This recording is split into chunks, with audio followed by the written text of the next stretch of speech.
tinnitus. I hope you're doing good.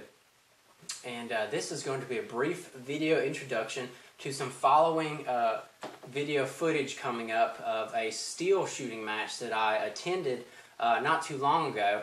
And I shot with my brothers, the TenaciousZ and the TenaciousZ. They've actually attended several more of these. I've only actually been to one so far, but I had a really good experience, and it was actually a very challenging experience, and I learned a lot from it.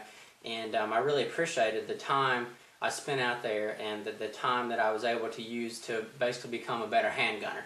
But I'm going to go into a little bit more of that, but first and foremost I'm going to talk about what I've got in front of me. This is my G21. It's a Glock 21 45. I love this handgun. It's a fantastic gun for the money. I have a TLR1 Streamlight on there, so it makes a really good defensive handgun. I carry this in a Kydex belt holster. I carry it outside of the waistband. That's just what I prefer. I wear a loose baggy shirt over it or a jacket. Even in the summertime, I'm able to do this. Love this handgun. And I'll go ahead and say, actually in this steel shooting match, I actually really appreciated some extended magazines. This is a South Korean 27 round magazine. I have had two of these. I brought them along, and it actually really helped me out that day. It actually balanced out this handgun really well, and I had a really good time. It actually just made me a better shooter that day, and it was very unexpected. I actually thought I would have a harder time with having extended mags, but it actually gave me a better grip and, like I said, better balance overall. But everyone has their preferences and their shooting abilities. I consider myself still a beginner. I prefer shooting rifles, but the way I look at it, if I carry this handgun with me pretty much wherever I go, probably, need to get to where I'm fairly proficient with it. And that's why I really enjoyed this steel shooting competition. But that's what I brought with me, the Glock 21. I have a few extended mags. I actually have this really neat, this Chris Vector 25 plus round magazine. Is absolutely fantastic. It was hard to break in on the Glock. Really enjoy that so far. But like I said, this steel shooting competition match, there's a lot of you guys out there who you do this a lot.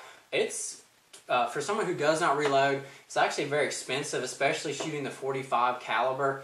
And if I was going to get into it more, I would probably switch to 9mm, just simply because it's cheaper. And I love shooting this handgun. I love carrying it, everything about it. So this is also going to be a message to anyone out there who's really big like me on concealed carrying, but yet you shoot a lot of paper targets and things like that. Now I'll go ahead and tell you that the targets, they weren't moving at the steel competition, but there's several factors playing in. There's a timer, there's people watching you, and the targets are at varying distances. We shot anywhere from about 20 to 30 yards, even as close as about 10 feet.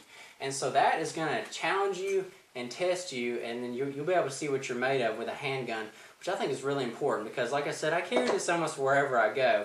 So it's kind of a big deal about knowing, I know how to use this very well. When I say use it, I mean like I know how to reload it and maintain it, but you also need to be able to shoot accurately with it.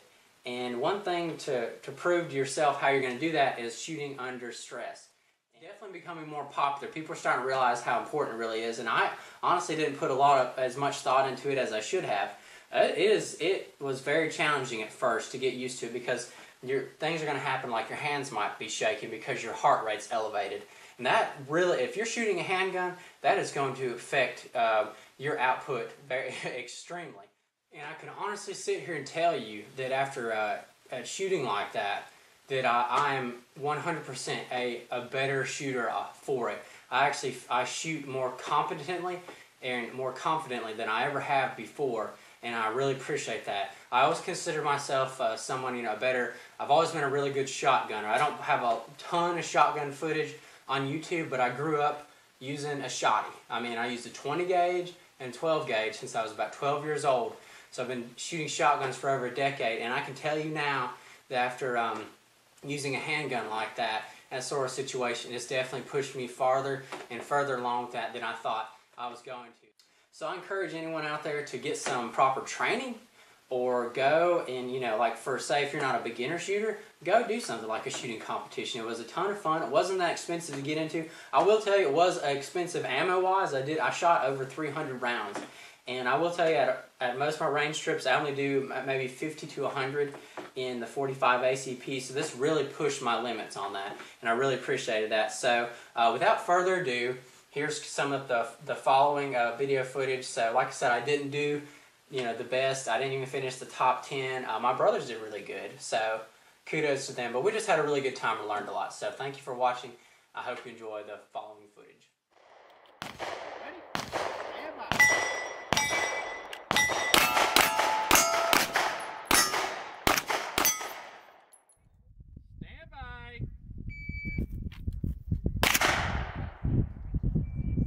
Tap, rack, bang.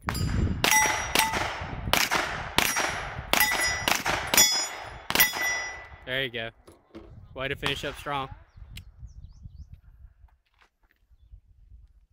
Are you ready? Stand by.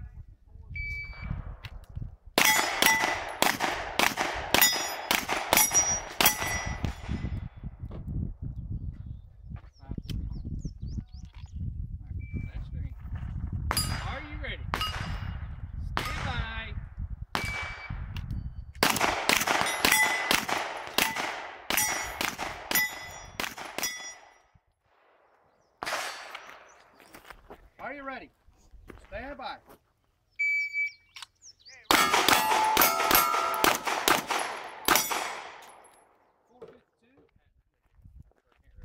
Are you ready?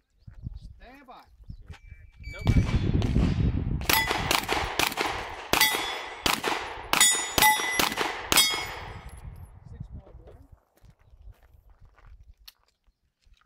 Number 4. Are you ready?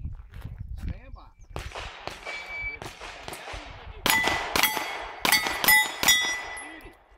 That was a good round. Now, if you could just do that every